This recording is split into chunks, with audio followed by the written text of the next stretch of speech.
today's discussions. Then we'll move forward to your questions. High Representative, the floor is yours. Good afternoon, everybody. We just concluded the Foreign Affairs Council for November, which was intense as usual. So let me first go through a few points. First discussion was on Ukraine. The European Union has always supported a just, lasting and a comprehensive peace. Today we discussed, of course, the latest developments, and Minister Sybiha briefed us on Ukraine's perspective. Our position hasn't changed. For any peace plan to succeed, it has to be supported by Ukraine and it has to be supported by Europe. If Russia really wanted peace, they would have accepted the unconditional ceasefire offer already in March. The brutal reality is that 26 Ukrainian civilians were killed in Russian attacks yesterday. Russia has repeatedly paid lip service for peace talks, and previous talks fell apart because Russia never made any real commitments. The pressure must be on the aggressor, not on the victim. Rewarding aggression will only invite more of it. The EU has a very clear two-point plan. First, weaken Russia. Second, support Ukraine. Today, the head of the European Intelligence Centre and the EU sanctions envoy briefed on the impact of sanctions. The data is very clear. The export of Russian crude oil is the lowest it has been in months. Russian tax revenues from oil are the lowest since the war started. Sanctions are hitting Russia hard and more are coming. Going after Russia's shadow fleet remains a priority, and we had a very intensive discussions about what we can do more. The EU has already sanctioned over 550 ships, and we have conducted extensive diplomatic talks with flag states that register vessels. Now we aim to have pre-boarding agreements with these states. This is a legal way for one party to board and search a vessel of another country. Slowing down the shadow fleet costs Russia revenues. This is why we will work on more sanctions on shadow fleet, both vessels as well as enablers. Many ministers also raised the financial support for Ukraine. The reparations loan is the most clear-cut way to sustain Ukraine's defense. It is always also the way to show Russia that time is not on their side. Supporting Ukraine is a bargain compared to the cost of Russian victory. Today, we also addressed the attacks on Poland's railway network. Russia's hybrid actions in Europe are increasingly brazen. Russia is committing state-sponsored terrorism. There are many ways we can respond, including additional sanctions and tackling online recruitment of saboteurs. Then on Gaza, the United Nations Security Council resolution for an international stabilization force is a game changer. Peace depends on Hamas not having a role, but it also depends on international partners having a role. EU staff are already working in the Coordination Centre, focusing on humanitarian and security issues. And today, ministers discussed options to expand the EU border monitoring mission in Rafah to other crossing points. We also discussed whether the EU police support mission could take the lead in training the Palestinian police. I welcome that France pledged 100 police officers for that mission. Later today, I will also meet the Palestinian Prime Minister Mustafa to discuss EU support and Palestinian authorities' reforms. Today, we also had ASEAN ministers here for lunch. And over the next few days, we have 70 delegations in town for our Indo-Pacific Forum. Our security is interconnected. What happens in Europe matters in Asia. What happens in Asia matters in Europe. From economic security to supply chains and the protection of critical infrastructure, working with our Indo-Pacific partners is an answer to a more dangerous world. The appetite to do more is clearly there. And next week, European and African leaders will meet in Angola, where peace and security are high on the agenda. And today, the ministers approved the principles of our EU renewed approach to Sahel. The focus is on political and diplomatic engagement, human security, as well as economic opportunities. The aim is to prevent further conflict, tackle root causes of migration, and counter organized crime. In Sudan, the situation is deteriorating sharply. The capture of El Fasher by the Rapid Support Forces opened another devastating chapter in this war. The conflict has brought thousands of deaths and immense suffering. Today we adopted sanctions against Abdelrahim Dagalo, the RSF's second in command. And this sends a signal that the international community will come after those who are responsible. All 27 EU member states today called on the parties to resume negotiations for a ceasefire. And finally, on Western Balkans, we had the dinner yesterday with the Western Balkan ministers, and we discussed common challenges and how to work even more closely together on security and foreign policy issues. The closer we get to the enlargement, the more we need to stick together and defend our democracies against hybrid attacks and foreign interference. And with that, I'm happy to take questions. Thank you. Jorge.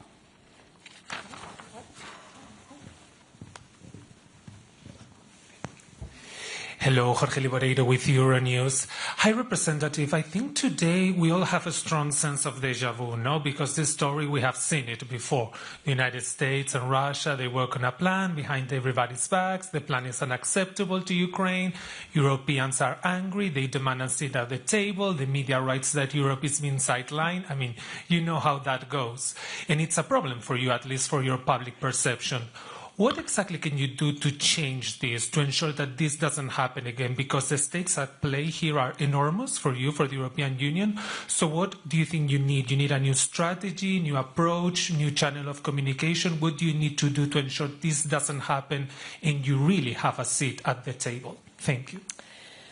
Well, ministers in the room were quite, solid and I would say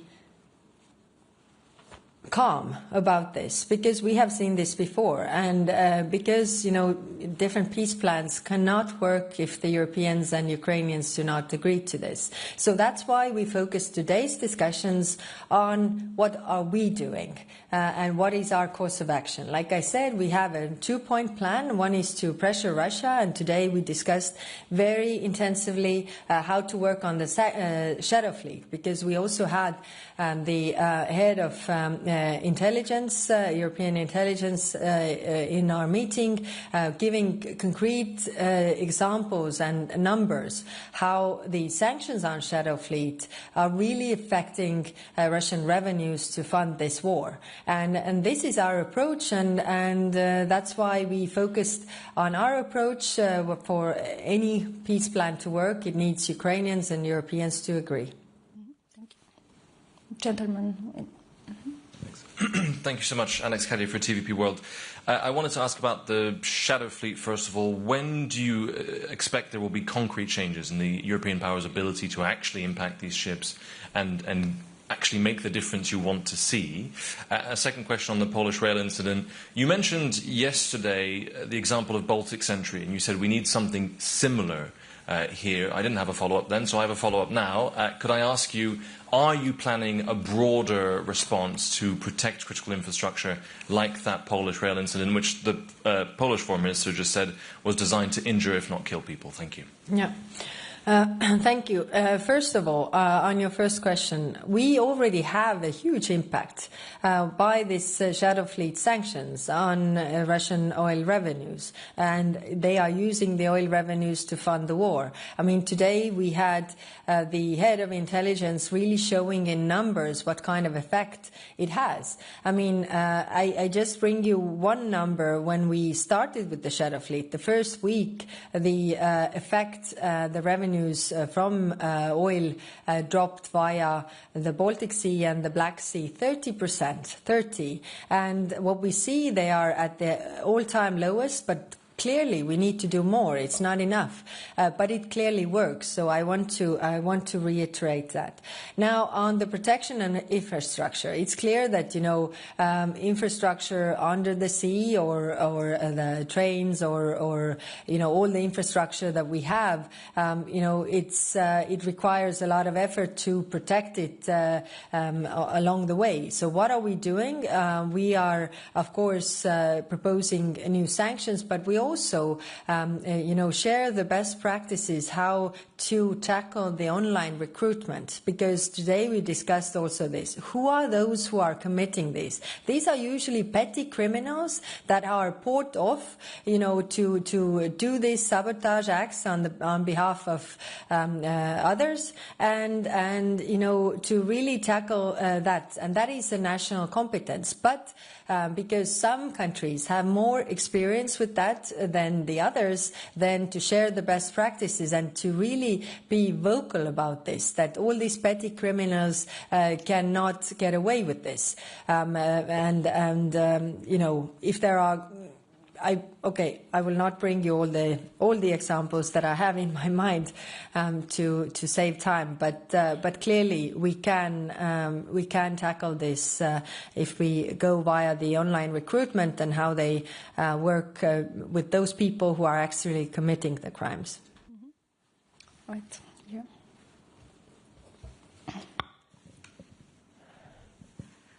Tetiana Wysocka, European Pravda, Ukraine. I want to come back to Ukraine. I know that today you were discussing the financing of Ukraine for the next 2 years, for 26-27.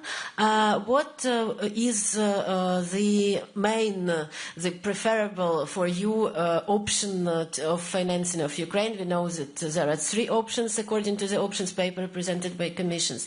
And what is the situation with the frozen assets? Will it be possible to use them, and what is the position of Belgium? Is it changing or is it the same? And if I may, the second one, 20th package of sanctions, when it will be ready, and maybe hope that it will be discussed by the leaders of the countries in December. Thank you. Mm-hmm. Thank you. We didn't discuss in depth the financing issue for Ukraine, although it was raised several times. And it is true that there is option paper on the table. Those countries that spoke for the financing also expressed their support for the reparations loan, and also reiterated the urgency to move with that. So that is clearly the message that we got from that. 20th package of sanctions, we are working with that, but we also discussed whether we could be more, effective in doing steps on the way, not always concentrating on the big packages, but for example, on the shadow fleet. I mean, Russia is very creative together with our partners, and we need to be creative as well, which means that to be more agile and actually, put small things all the time on the table to tackle, which means that not the big package every time, but every time some vessels that have an effect on the Russian crude oil exports. Julia.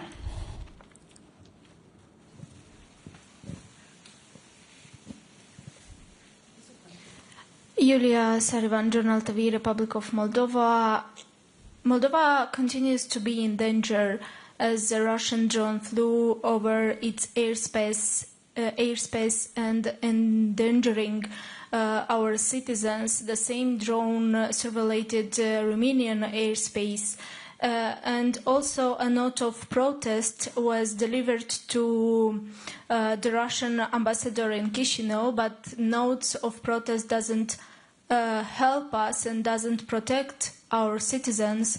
So what European Union can do in this regard? Thank you. Via the European Peace Facility, we are supporting Moldovan armed forces also to defend Moldova. So we are trying to do in that regard what we can do. Thank you. Thank you. Andrew.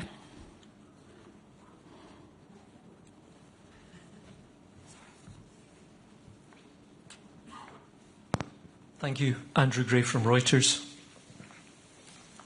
A question on Sudan. High Representative, you mentioned the thousands of deaths and immense suffering and said that today's decision to sanction one individual sent a strong signal the international community will come after those who are responsible. But is the international community, and specifically the EU, ready to go after those who are responsible for supplying the weapons that allows this suffering to happen?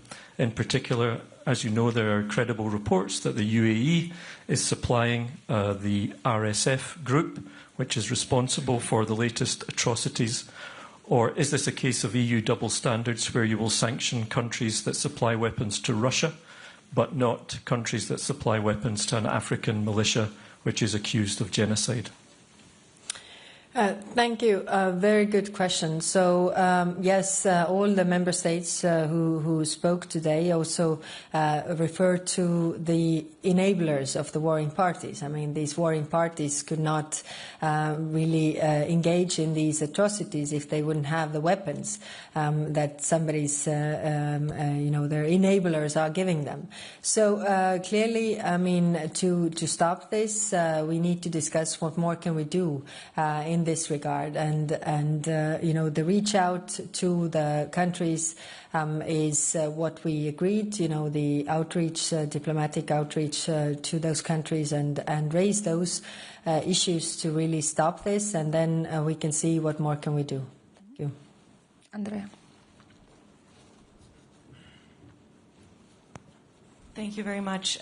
It appears that, I want to come back to Ukraine, it appears that President Zelensky is under pressure to actually accept this plan we have been talking about. What exactly, if anything, have you discussed in order to help him resist this pressure in particular? Thank you. Thank you. First, we discussed that the pressure should be on the aggressor. I mean, we haven't seen one single concession from Russian side, and they are the ones who have started this war. They are the ones who have invaded another country. They are the ones who are doing the killings of the civilians in Ukraine. So, they can also stop this war immediately. And that's why, our approach is to put the pressure on the aggressor to really stop this. And this is the messages that we are conveying also to our other partners around the world. We are also, the discussions regarding reparations loan is also about, helping Ukraine to defend itself and sending a clear signal to Russia that they can't outlast Ukraine. Nuruddin. Nuruddin Fridi from Al Arabiya. Madam High Representative, responding to Prince Mohammed bin Salman, President Trump announced last night that the United States is going to work with the Quad parties to try to put an end to the war in Sudan. What is your reaction to that? And my specific question is related to what has been said about the individual who has been sanctioned. My question is, why it is only one, who is Abdurrahim Doglu?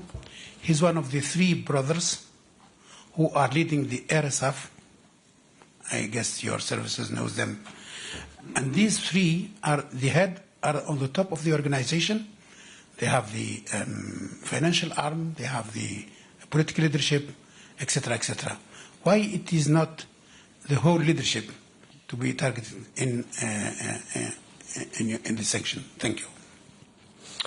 Thank you. First, on the peace, we welcome all meaningful peace efforts that are made, that the human suffering will stop in Sudan. So, of course, America has also leverage over those parties. So hopefully this produces results.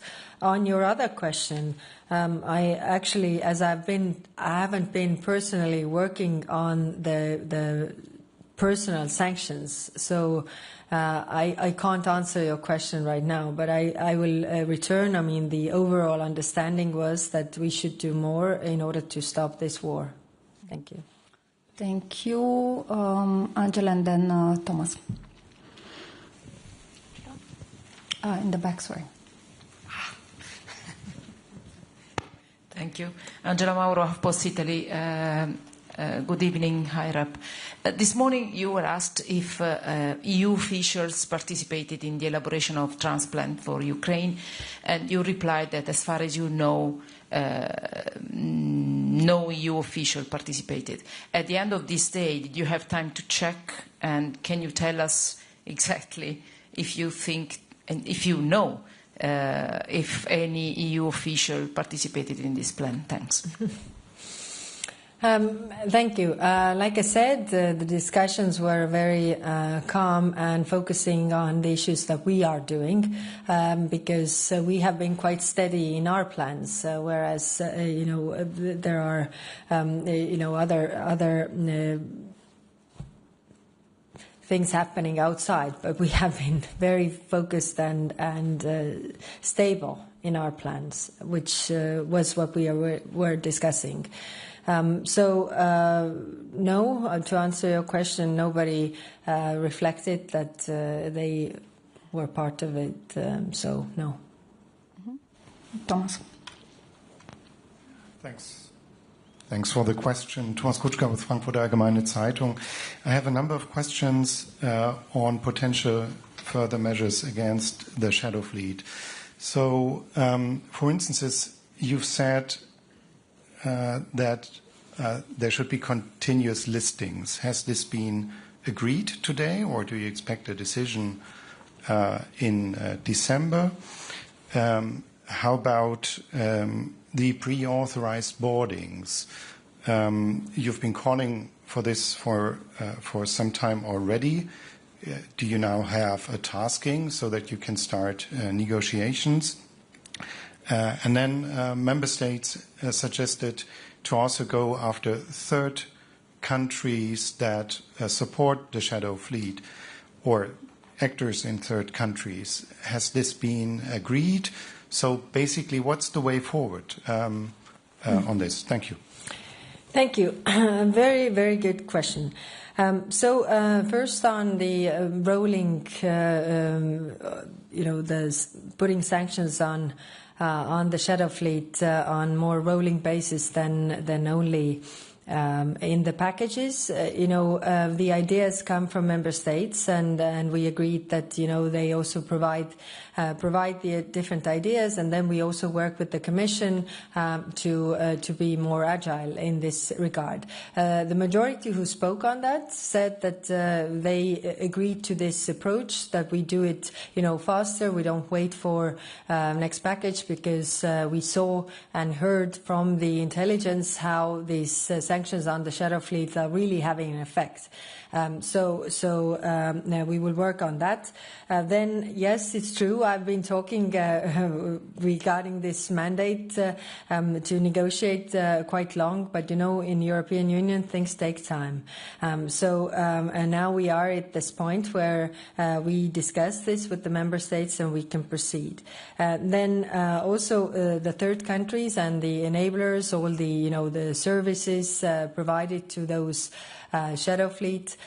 We are doing the outreach and working together with also our other partners. I mean, what we saw today as well, what kind of effect it has when we do something alone, if we do it together with the United States and the UK, or we do it with the UK and European Union. I mean, it's clear that we have the biggest effect if all US, UK and EU and other partners are also on board. So this is a clear line of work we have ahead, and this is maybe not every time a big package, but rather, the measures that we have. Also, the coordination of the measures that can be used to, slow down these ships, whether it's environmental issues, whether it's insurance issues. And today, with the ASEAN partners, we also raised this issue because it is also a question of maritime security and environment. So it is in the interest of all the countries that operate in the maritime sphere, that the rules are fair and these rules are followed. Thank you. Thank you. Last question, Mattia.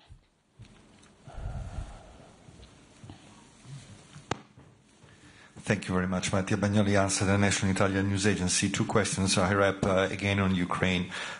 First of all, the Ukrainian foreign minister was connected today by TC. So my first question is, did he acknowledge that the plan exists? Because so far, this is just some of your colleagues today described it as a speculation. We don't know what it is in there. So I was wondering if the minister told you, at least if there is something in there that he could share with you. And secondly, the reparation loan discussions obviously takes time. There is a rush to wrap it up before the end of the year. The money is needed. But in the end, if there is a peace plan, and if this peace plan appears very quickly, then it's very difficult to close a discussion on the reparation loan, because maybe it's not useful anymore. So my question is, do you think that at this moment, who has the interest of going quickly, into a peace plan? Is more Russia or is more Ukraine? Of course, on one side, Ukrainian people are killed every day, and their infrastructure is bombed every day. The winter is coming, so it's clearly that they are suffering the most. They want the suffering to end as fast as possible. That is very clear. But at the same time, as it can't be with the price of giving up your country, basically. So this is also quite clear. That's why the work on the reparations loan has to continue, because it makes also Ukraine stronger, and it makes, it sends a very clear message to Russia that Russia can't outlast Ukraine. And I just remind you that Ukraine is fighting for their homeland, for their people, for their civilians. If over 93% of Russian targets have been civilian targets, it's just to cause as much harm and suffering to the people as possible. Any government cannot agree to that you actually, award the one who is doing the killing. And that's why I think, it's also a question why Russia is now making a good face again, because I think they are afraid of this reparations loan. I think they are coming to the point where they are running out of money, and, they want to show outside that they are super strong and everything, but actually, it's not the case. So I think, again, this gives us the reason to be strong, to keep on the course, to support Ukraine, but also pressure Russia. Thank you. Thank you. This concludes our press briefing. A good evening. Thank you.